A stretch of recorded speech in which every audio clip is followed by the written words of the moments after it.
29 तारीख की वाणी है। प्रातः मुरली। ओम शांति। बाप दादा बदला। मीठे बच्चे, कदम कदम पर शिव बाबा की श्रीमत लेनी है। तो कुछ भी हम कार्य करें, चाहे पैसे से करें या कुछ भी करें। अब तो क्योंकि पहले तो ये ब्रह्मा बाबा की बात है, जब ब्रह्मा बाबा शरीर में थे, तो अभी श्रीमत जो भी कहती है उस हिसाब से, या फिर जैसे हमारे घर में जो हम बाबा को जरूर भोग लगाए या उनको जरूर जैसे 2 मिनट योग लगा के, तो अपना सब समाचार ब्रह्मा द्वारा बाप को देना पहले की बात है, मगर अभी भी ऐसे कर सकते हैं।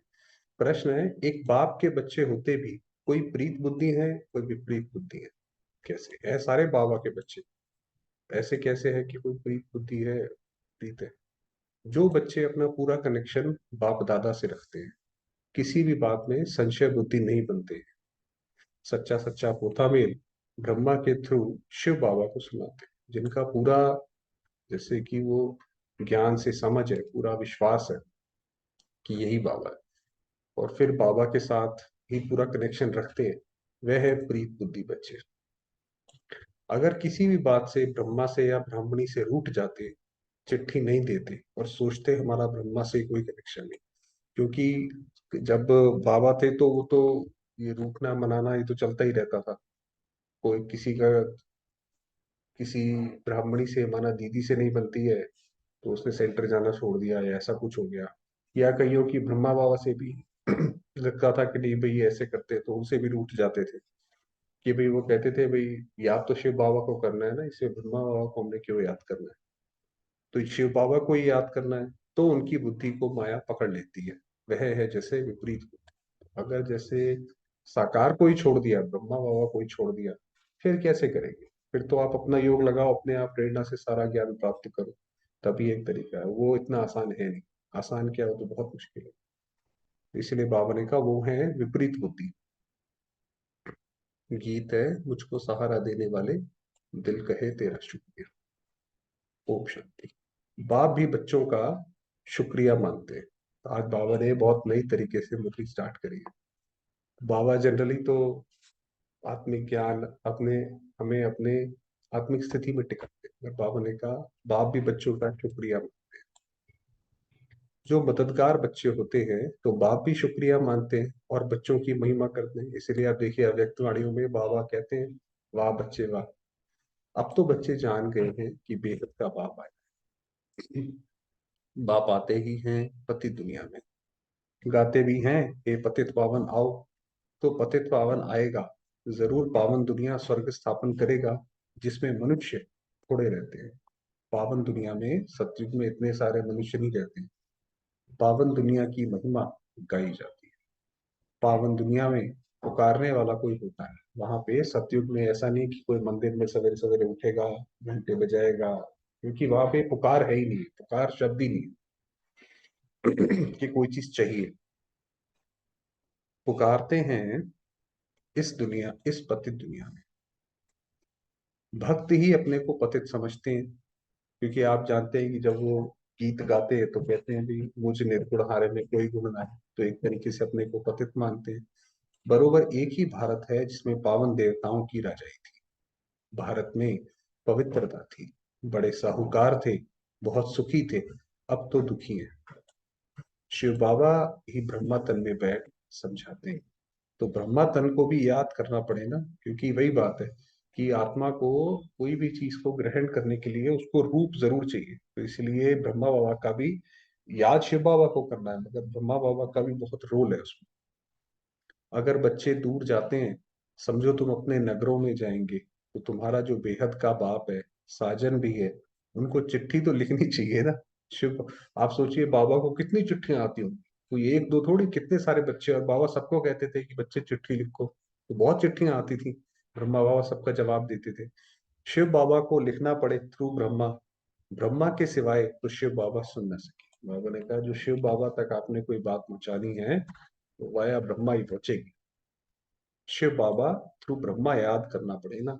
कई ऐसे भी बच्चे हैं जो समझते हैं हम तो शिव बाबा को याद करते रहते हैं, साकार से कोई कनेक्शन नहीं। कई बच्चे ब्रह्मा बाबा से भी कंपटीशन करते थे, ठीक है भाई ये भी पुरुषार्थी हैं, हम भी पुरुषार्थ कर लेंगे, क्या बात है, हम भी डायरेक्ट बाबा को याद कर लेंगे।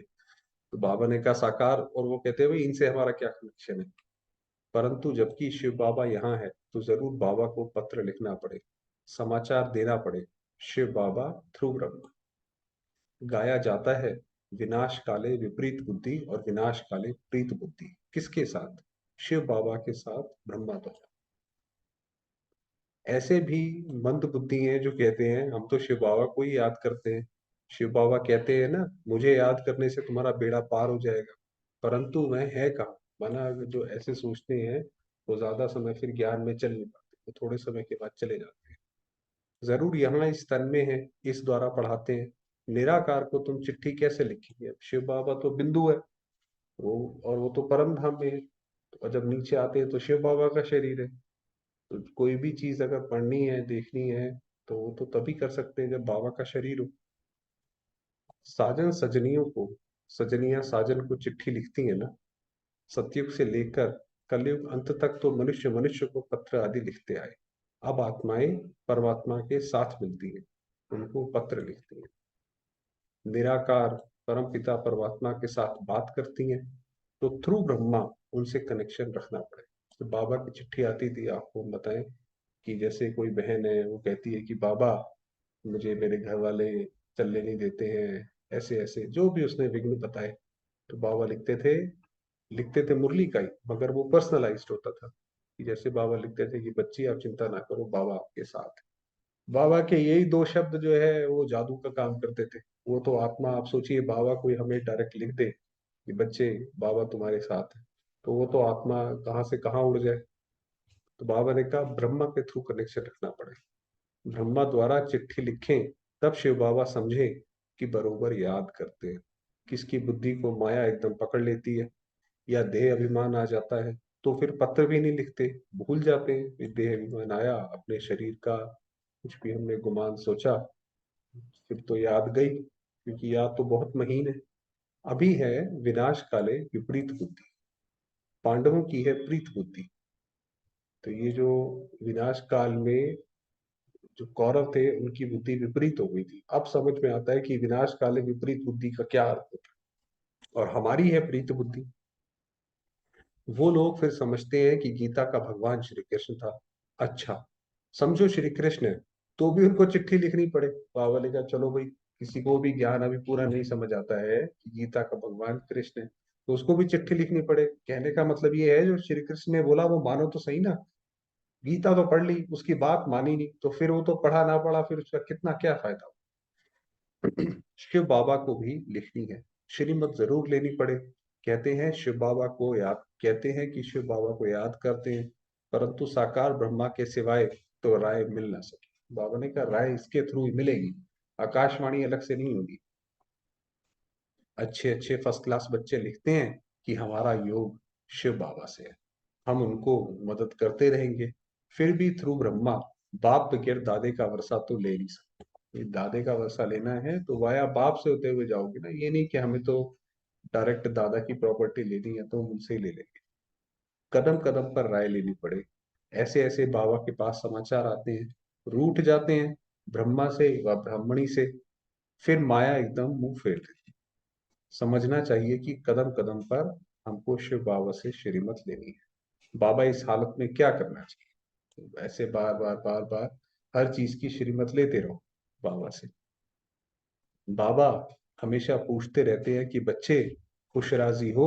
दूसरा टॉपिक कि बाबा हमेशा बच्चों से पूछते हैं। एक बार एक अव्यक्तवाणी में बाबा ने कहा कि आप जल्दी जाना चाहते हो सतयुग में? तो बाबा ने कहा यहाँ पर क्या तकलीफ है, कोई तकलीफ है आपको? तो ऐसे बाबा ने पूछा, इसका गहरा मतलब है। तो ऐसे ही बाबा पूछते हैं कि बच्चे खुश राजी हो। एक होती है शारीरिक बीमारी, दूसरी है फिर रूहानी बीमारी। कभी पत्र नहीं लिखते हैं कि बाबा मौज में है, हमारे ऊपर माया वार नहीं करती है। अच्छा, वह सब कुछ जानते हैं, परंतु फिर भी उनसे मत तो लेनी पड़े ना। इस बात में भी राइट हूं या रॉन्ग हूं? योग पूरा नहीं है तो उल्टे हो पड़े। विनाश काले प्रीत बुद्धि, बच्चों को तो बाप के पास आना। बाप यहाँ बैठे हैं ना, बहुत हैं जिनकी विनाश काले विपरीत बुद्धि हो जाती है, तो उल्टे सुल्टे काम करने लग पड़ते हैं, मूंझ पड़ते हैं। तो माया ऐसी बुद्धि कर देगी कि इधर उधर जो है श्रीमत के विपरीत काम करने लगे।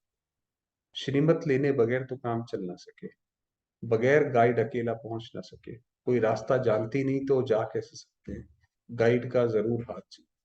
तो हमने जाना है, हमारी यात्रा जो है परम धाम तक की, उसके लिए शिव बाबा का हाथ तो जरूर चाहिए। तैरने के लिए जरूर आधार चाहिए। बच्चों को बाबा सावधानी देते रहते हैं कि कोई भी बात में संशय उठ पड़े तो भी कम से कम इनसे तो कनेक्शन रखना। बाबा ने कहा और कुछ भी हो मगर इनके साथ तो कनेक्शन रखो ना।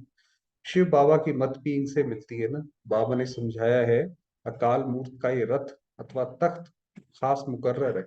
ये जो ब्रह्मा का तख्त है, ये कोई छोटी हस्ती नहीं है। ये तो साधारण रूप में ऐसे बैठे हैं, मगर हर एक धर्म आप सोचो, ब्रह्मा को ही अलग अलग एडम ईव आदम अलग अलग नामों से याद करते हैं। बाबा ने कहा एक खास मुकर्रर है। बाबा कहते हैं मैं इनके रथ अथवा तख्त का आधार लेता हूँ, बाकी मैं किसी में भी कभी भी प्रवेश कर अपनी सर्विस कर ले। मान लीजिए कोई भाई बहन है, अब उसके सामने कोई बहुत पढ़ा लिखा साइंटिस्ट ही आ गया, अब उसे ज्ञान देना है, तो बाबा ने कहा मैं उससे सर्विस अपनी करवा लूँ। अगर वो आत्मा योग में होगी, बाबा को याद कर रही होगी, तो मैं उससे अपनी सर्विस करवा लूंगा, मैं खुद चला जाऊंगा, खुद प्रवेश करूँ। बाबा ने समझाया है, कभी कोई हनुमान की भक्ति करते हैं तो उनको वह साक्षात्कार कराता हूँ। उसकी भावना का भाड़ा दे। माना जैसे अब हनुमान है, अब ये हनुमान, ये तो सारी हमारी बात है, तो बाबा ने कहा कोई हनुमान को याद करता है तो बाबा उनको फिर हनुमान का साक्षात्कार कराते हैं। ऐसे नहीं शिव बाबा का करा दे, तो अगर शिव बाबा का करा दे तो वो तो आत्मा सेटिस्फाई ना हो। अगर हनुमान का साक्षात्कार कराया तो वो ही भाव बैठ जाएगा, उनके पिछाड़ी लटक पड़ेंगे। बाबा ने ये रस तो बहुत अनुभवी लिया है। हाँ भी ये जवाहरात का व्यापारी, आपको पता है बाबा जो थे, ये भी अविनाशी ज्ञान रत्नों का व्यापार है। कल्प कल्प इस रथ में आऊं, तब तो कार्य करूं, ब्रह्मा द्वारा ब्राह्मण रचेंगे ना। जैसे क्राइस्ट द्वारा क्रिश्चियन रचे जाते हैं, राशि मिलती है ना कि ब्रह्मा ब्राह्मण क्राइस्ट क्रिश्चियन, तो मुझे आना पड़े ब्रह्मा के रथ में। इनके ही जन्मों की कहानी बैठ समझाता हूँ। पहला जन्म तो है श्री कृष्ण का, उनको ही, उनके ही बहुत जन्मों के अंत के जन्म में आता हूँ। बाबा ने जो गीता में ये बात आई कि हे अर्जुन तुम अपने जन्मों को नहीं जानते, तो ये अभी की बात है कि वो अर्जुन जो है, जो ज्ञान अर्जित करने वाली आत्मा, बाबा ने ब्रह्मा बाबा को बोला कि भाई तुम भी अपने जन्मों को नहीं जानते, और हम भी सारे उसमें ही हैं। ये एक्यूरेट बताता हूँ। कोई पूछे तो बोले हो, बोलो पहले तो ब्रह्मा जरूर चाहिए, तब तो उन द्वारा ब्राह्मण रचे। व्यक्त प्रजापिता ब्रह्मा चाहिए, सूक्ष्म वतन में तो प्रजापिता होता नहीं है। प्रजापिता ब्रह्मा यहाँ चाहिए, और मैं आता भी भारत में हूँ। जबकि घोर अंधियारा होता है, आधा कल्प भक्ति का पूरा होता है। गाते भी हैं हे पतित पावन आओ। अगर प्रलय हो फिर तो दुनिया पावन हो ना सके भाई। अगर सब कुछ जलमग्न हो गया, हर जगह पानी पानी हो गया, जीवन ही खत्म हो गया, अगर वो चक्र ही टूट गया जीवन का, तो फिर दोबारा जीवन कैसे आएगा? आ ही नहीं सकता। तो इसलिए बाबा ने कहा अगर प्रलय हो तो दुनिया नहीं पावन हो सकती। प्रलय अक्षर रॉन्ग है। जब बहुत दुखी पतित होते हैं तब मैं आता हूँ। पावन दुनिया है सतयुग त्रेता, द्वापर कलयुग है पतित दुनिया। यहाँ कितने करोड़ों मनुष्य है, सतयुग में तो इतने नहीं चाहिए। दिखाते हैं पेट से मूसल निकले, जिससे अपने ही कुल का नाश किया। तो ये शास्त्रों में है, या फिर जो महाभारत में दिखाते हैं कि यादव कौरव सब नष्ट हो गए, पेट से मूसल निकले, तो वो एक तरीके से उस सिंबॉलिक है। जो अभी मिसाइल्स वगैरह जो अलग अलग तरीके की बनाई है, उसकी वो सिंबॉलिक है, और अपने ही कुल का वो नाश कर देंगे। ये सब कहानियां बैठ बनाई है। पेट से कोई चीज नहीं निकली है, ये तो बुद्धि का काम है। साइंस से भी अभी देखो कितना सुख हो गया है। आगे ये गैस बिजली आदि कुछ नहीं थी। बाबा तो अनुभवी है, कहते भी हैं कि मैं वृद्ध तन में आता हूँ। श्री कृष्ण का तो वृद्ध तन नहीं है। श्री कृष्ण पतित थोड़ी है, कहते हैं कि पतित पावन आओ, तो पतित दुनिया, पतित शरीर में आना पड़ता है। देखिए भगवान जो है कौन सी दुनिया में आता है और क्या आके स्थापन करेगा, उसके तर्क है। पतित दुनिया में पावन शरीर होता ही नहीं। यहाँ आत्माएं भी तमोप्रधान तो शरीर भी तमोप्रधान है। गोल्डन एज सिल्वर एज कहा जाता है। पहले है गोल्डन एज सत्युग, वहां आत्मा और शरीर दोनों पावन। फिर आत्मा पतित बन जाती है, उन्हों को आकर वाइसलेस बनाता हूं। जो आत्मा के अंदर जो गहरे संस्कार बैठ गए, वो जब बाबा आते हैं, वो धीरे धीरे धीरे धीरे आकर बाबा जैसे उन संस्कारों को बदलते हैं। वरना ये संस्कारों को बदलना आत्मा के अपने बस की बात नहीं है, वरना दुनिया में इतना बुरा हाल नहीं होता। तो बाबा ने कहा उन्हों को आकर, क्योंकि आप सोचिए कि आप कैसे विश्व में शांति ला सकते हैं, क्योंकि विश्व के इतिहास में जो भी कुछ हो गया, बाकी लोग उसको भूलने को तैयार ही नहीं होते। भाई अब भारत पर अटैक करा, हिंदू मुस्लिम का हुआ, तो वो पुराना मस्जिद में ऐसा था, पुराना मंदिर में ऐसा था, वो पुरानी बातों पर ही लड़ते रहते हैं। तो उन सबसे मुक्त कराने के लिए ये बाबा को अपना ज्ञान देना ही पड़ता है। उसके बिना विश्व में शांति नहीं हो सकती। लोगों ने सब ट्राई करके देख रखा है। तो बाबा ने कहा उन्हों को आकर वॉइसलेस बनाता हूँ। माया ऐसी है, अब जैसे आप देखिए कि हमारे अंदर ही या बाकी आत्माओं के अंदर भी जो है विकार प्रवेश कर जाता है। अब वो विकार हमारे इमोशंस में जाके बैठ जाते हैं, कि हमें ऐसा लगता है कि हमें तो इमोशनल कंफर्ट मिलता है। अगर फिर जब हमें ज्ञान धीरे धीरे समझ आता है, योग हमारा लगता है, तो वो विकार धीरे धीरे धीरे धीरे धीरे होते हैं। माया ऐसी है जो अच्छे अच्छे फर्स्ट क्लास का भी कान पकड़ लेती है। ब्राह्मणी ब्राह्मणी से या ब्रह्मा से नाराज हुआ, संशय पड़ा, ये क्या, अगर ये संशय पड़ा, पता नहीं ऐसा कैसे है, यहाँ पे क्या होता है, तो फिर मुश्किल है चलना। माया मुंह फेर देती है। प्रीत बुद्धि से विपरीत बुद्धि बन पड़ते हैं, क्योंकि ये तो जैसे एक महाभारत का समय है, या तो बाबा के साथ है या माया के साथ है। ऐसा नहीं है कि हम बीच में खड़े हो सकते हैं, तो वो नहीं है।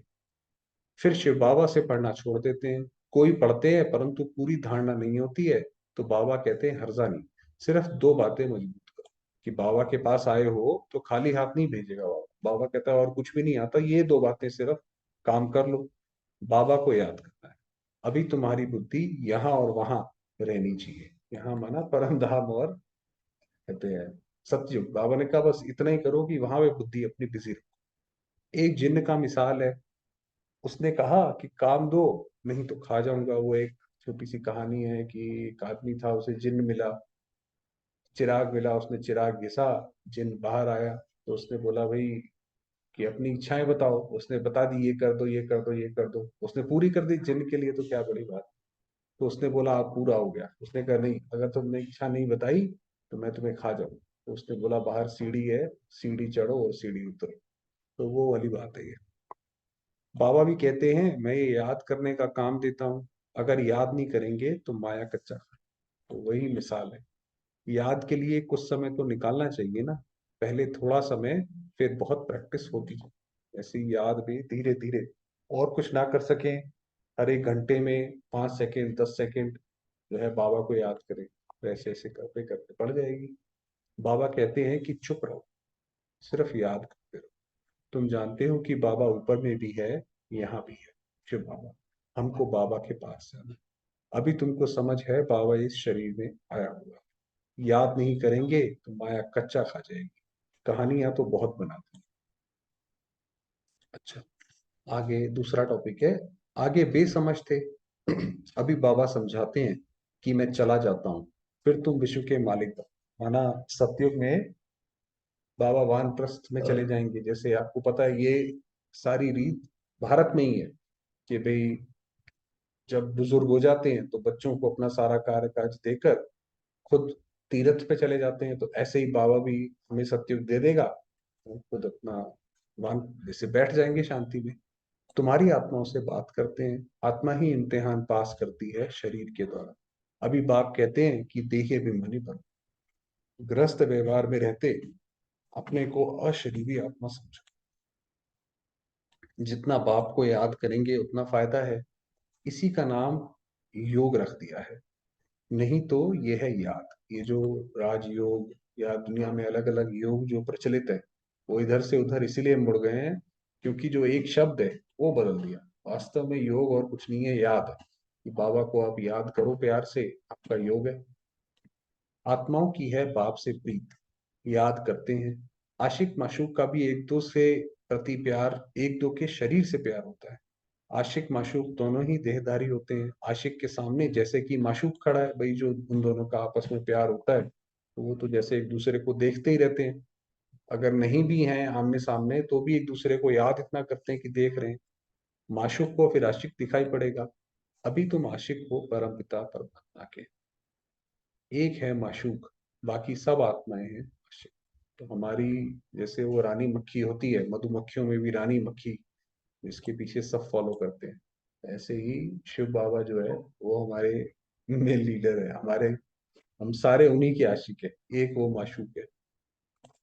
वह निराकार बाप तुमको इस साकार द्वारा बैठ मत, तुम तो ना आत्मा को ना परमात्मा को देख सकते हो। कभी कभी कोई को आत्मा का साक्षात्कार होता है। मनुष्य तो कुछ समझ ही नहीं सकते, किसी को आत्मा का साक्षात्कार हुआ भी, आत्मा क्या, वो तो एक स्टार की तरह है, तो हो गया पता ही नहीं पड़ेगा। बाबा लाइट का साक्षात्कार करा देते हैं, क्योंकि भावना बैठी हुई है। कहते हैं ना, बहुत लाइट तेजोमय है, बस करो हम सहन नहीं कर सकते हैं, गीता में पढ़ा हुआ है। जब कोई बहुत भक्ति करते हैं तो ऐसे ही लाइट का साक्षात्कार करा देते हैं, लाल लाल आंखें हो जाती हैं। बाबा समझाते हैं मैं तो स्टार। तो शिव बाबा जो है वो कोई ऐसा नहीं है कि लाइट बहुत तेज आती है जो वैसा होगा। बाबा ने कहा मैं तो स्टार हूं। जैसे जुगनू होता है ना, फायरफ्लाई, जैसे उनकी लाइट चमकती है, वैसे स्टार मॉर्फिक आत्मा निकल जाती है अपने शरीर से। वो एक, बाबा ने ही बताया था कि आत्मा जो है अलग अलग तरीके से शरीर से निकलती है। तो जो ब्रह्मा बाबा ने देखा था, वो आत्मा जो है पूरा सर से लेकर नीचे पैर तक गई और फिर भ्रुकुटी से होते हुए बाहर निकल गई। तो बाबा ने कहा ऐसे होती है। विवेकानंद का मिसाल, कि विवेकानंद ने भी यही कहते हैं कि भाई उनकी आत्मा निकली। तो जैसे जिसकी भावना बैठी हुई होगी उसे वैसा ही साक्षात्कार हो जाएगा। बाबा बैठ समझाते हैं कि ये तुम्हारी भावना चली आती है, तो मैं उसी रूप में साक्षात्कार कराता हूँ। ये जो अलग अलग देवी देवताओं में जो ये भावनाएं बैठी हैं, बाबा ने कहा तुमने जैसा चाहा वैसे मैंने दिया तुम्हें। जैसी आत्मा है वैसा परमात्मा, परंतु वह ज्ञान का सागर है। मगर शिव बाबा जो है वो ज्ञान का सागर है। आत्मा भी चैतन्य है, सब संस्कार आत्मा में है। बाप में भी संस्कार है, स्थापना पालना विनाश के कर्तव्य करने के। अब ये देखिए बाबा ने, जैसे हम भी सारे स्थापना पालना विनाश करते हैं, आप देखेंगे, और बाबा भी स्थापना पालना विनाश करते हैं। मगर बाबा का जो स्केल है वो बहुत बड़ा है, बाबा पूरी सृष्टि के लिए करते हैं। और जो हमारी अपनी छोटी सृष्टि होती है, जिनके साथ हम संबंधों में होते हैं, या अपने जो खुद के विचार होते हैं, उनको भी हम स्थापना पालना विनाश करते हैं।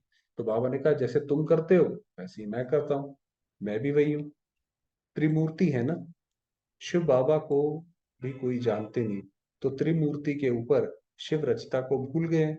वास्तव में गीता का भगवान है त्रिमूर्ति शिव, परंतु वह फिर कह देते हैं त्रिमूर्ति ब्रह्मा, तो ब्रह्मा को वो त्रिमूर्ति बना देते हैं।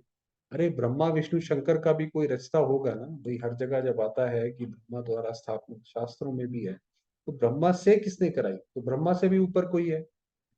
ब्रह्मा का नाम अलग, शिव बाबा का नाम अलग। नहीं तो किसको कहते हो कि वह रचता है, किसकी भी समझ में नहीं आता। ये तो आप कहीं पे भी, हमने भी बहुत बार लोगों से क्वेश्चन पूछा, अब तो खैर नहीं, पहले, कि ये ब्रह्मा द्वारा स्थापना होती है, तो ये द्वारा कौन, उसके ऊपर कौन है कराने वाला, वो कोई नहीं जानता।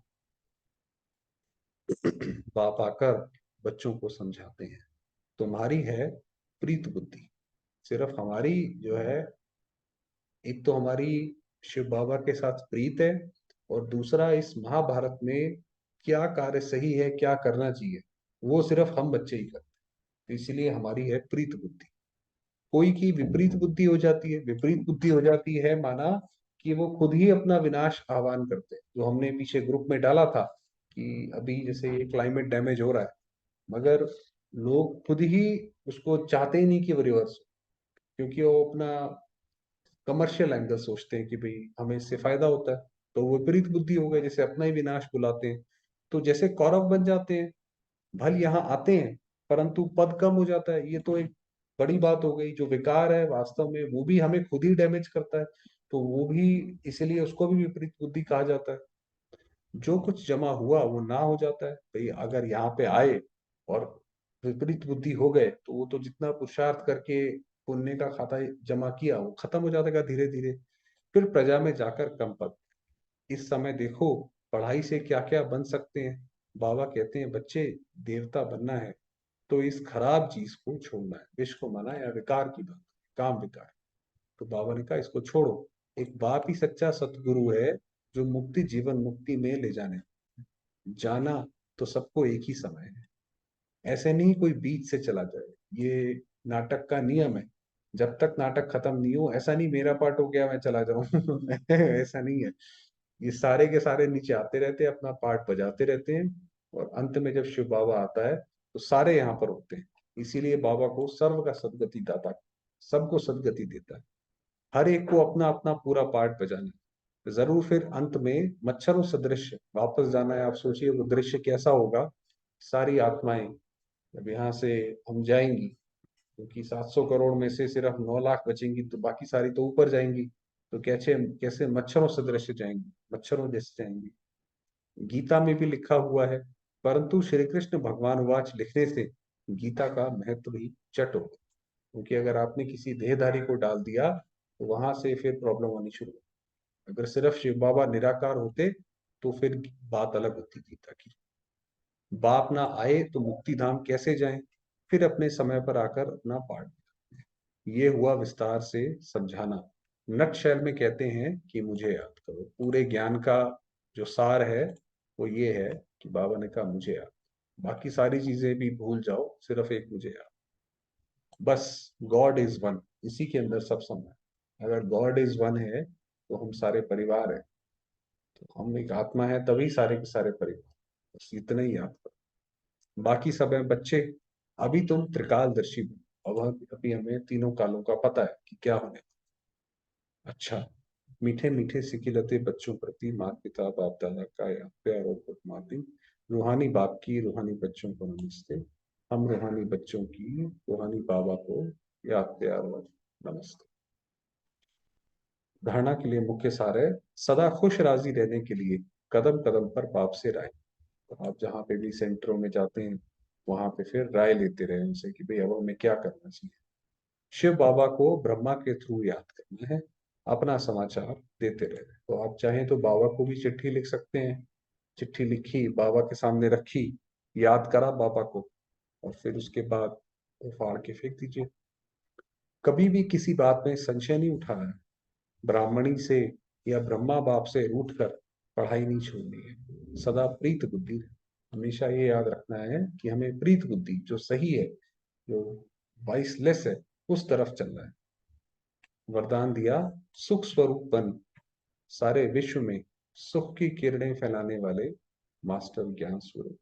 वास्तव में हमारे मन में जितना सुख होगा, शांति होगी, और जब हम योग लगाते हैं तो वो पूरे संसार में फैलती, तो वो सेवा कर रही है। जैसे बाप ज्ञान का सागर, सुख का सागर है, वैसे स्वयं भी ज्ञान स्वरूप सुख स्वरूप बनो। ये सिर्फ कहने की बात नहीं है कि किरणें मुझसे फैल रही हैं, वो हमारे अंदर वो फीलिंग भी आनी चाहिए, हमारा मन उतना शांत हो, तब वो उसका असर होगा। सूखा सूखा बोलने से नहीं होगा। हर गुण का सिर्फ वर्णन नहीं, लेकिन अनुभव हो। वही बताया कि भाई जैसे शांति एक गुण है, तो उसका एक हम जैसे ही हम बोले शांति, हमारा पूरा मन, आत्मा, ये शरीर उस शांत अवस्था में स्वरूप में टिक जाए, उससे सरोबार हो, तब वो किरणें फैलेंगी। जब सुख स्वरूप के अनुभवी बन जाएंगे बनेंगे, तो आप सुख स्वरूप आत्मा द्वारा सुख की किरणें विश्व में फैलेंगे। क्योंकि ये एक शाश्वत नियम है कि हर एक आत्मा जो भी फील करती है वो विश्व में अपने पूरे अपने आसपास सराउंडिंग्स में वैसी किरणें फैलाती है।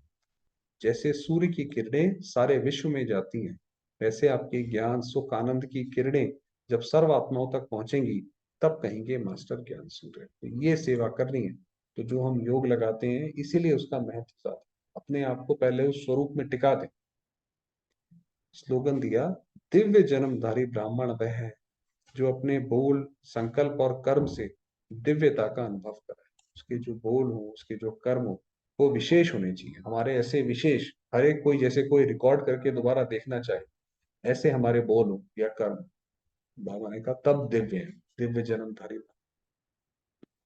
चलिए, समय हुआ है, बाबा को याद करते हैं। थोड़ी देर शांति में।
शांति।